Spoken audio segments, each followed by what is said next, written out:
Welcome everybody, and today we're taking a look at a brand new 4K Steelbook release. So this is for 28 years, The Bone Temple, which was released in 2026. So yeah, definitely one of the newest films we've looked at recently. And yeah, directed by Nia DaCosta, who also did Candyman, the 2021 version. So yeah, that's her only other horror film that she has done in the past. She also did Header, which was a fairly solid film. And then she also did The Marvels, which, yeah, definitely one of the weaker MCU films, quite frankly, although I didn't hate it anywhere near as much as some people did.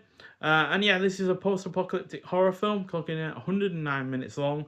Stars Ralph Fiennes, who reprises his role from the previous film 28 years later. He was also great in the likes of the three Bond films he was in, Conclave, In Bruges, and even though I'm not a massive fan of the film itself, certainly my least favourite of the that I've seen of the original like Hannibal series of films, Red Dragon. But he was really, really great in that film. He certainly made that film as good as it was. Also stars Jack O'Connell, who also reprises his role from 28 years later, but he was also great in likes of Sinners, Ferrari, and 71. And finally, got Alfie Williams, who only other film before this was 28 years later, again reprising his role. But quite frankly, outside of this series, if he doesn't go on to be a superstar, I'll be highly surprised, as he does seem to have a lot of talent for someone his age.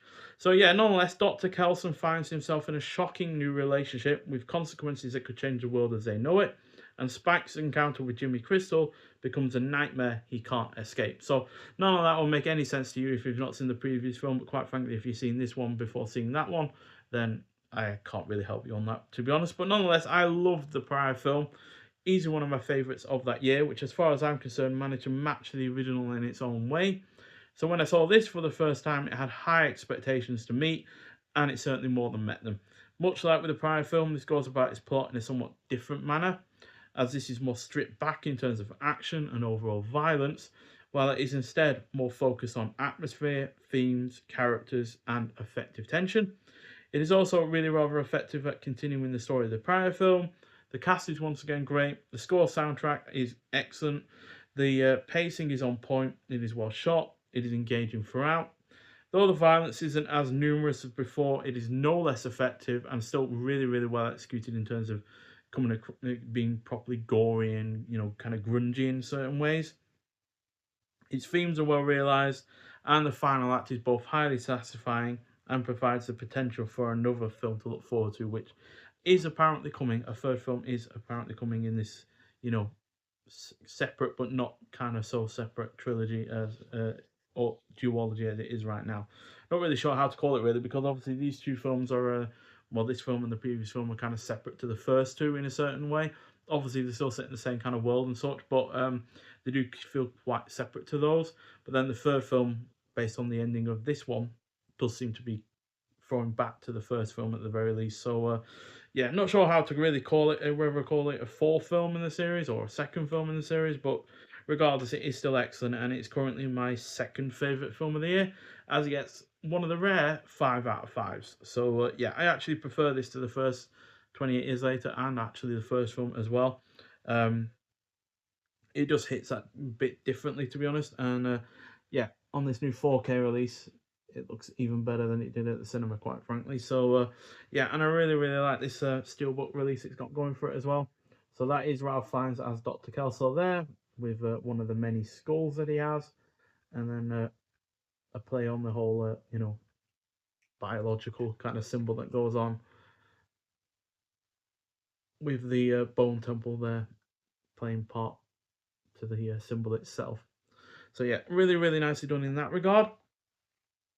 We also have some extras on the disc itself, um, but it is in, I'm not sure what aspect ratio it is, to be honest, because being a studio release, it doesn't really go into that.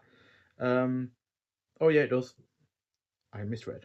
So yeah, it's in the 239 to 1 aspect ratio, 2160p ultra high definition.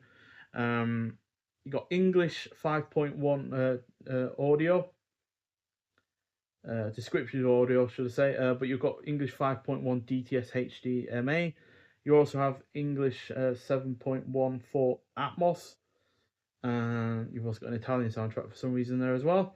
And then you have English subtitles there for hard of hearing. There are also extras as well, such as a commentary with the director Nia DaCosta, Behind the scenes, New Blood, The Doctor and the Devil, Beneath the Rage. So they're 3 separate ones. A deleted scene and infected takes blooper reel. So yeah, obviously the infected, are played by real people at the end of the day. So there are going to be some bloopers there. And yes, this does also, by the way, keep up the nudity of those infected that was so prevalent and so talked about when it came to the first film. So yeah, overall an excellent effort. Really, really enjoy this. Like I said, it is my second favorite of the year so far. And yeah, really looking forward to seeing what they do if they do a third film. See what they do with that. Obviously, it was kind of dependent on whether or not a third film will go ahead on the success of this one, which unfortunately did not make anywhere near as much money as the first film. It kind of underperformed in a lot of ways, especially in America, to the point where it didn't quite make its $63 million budget back. But hopefully that doesn't dissuade Sony from continuing with this series, because at the end of the day, it could just have easily been the fact that it came out a little bit too soon after the previous film to really, put people in the mood for it once more. So yeah, but on the whole, really, really great. Well worth seeing. Get out there and see it if you haven't already. But if you have seen 28 Years of Bone Temple before, then I'd like to hear your thoughts on it. But nonetheless, thank you for watching, and I'll see you in the next one. Bye.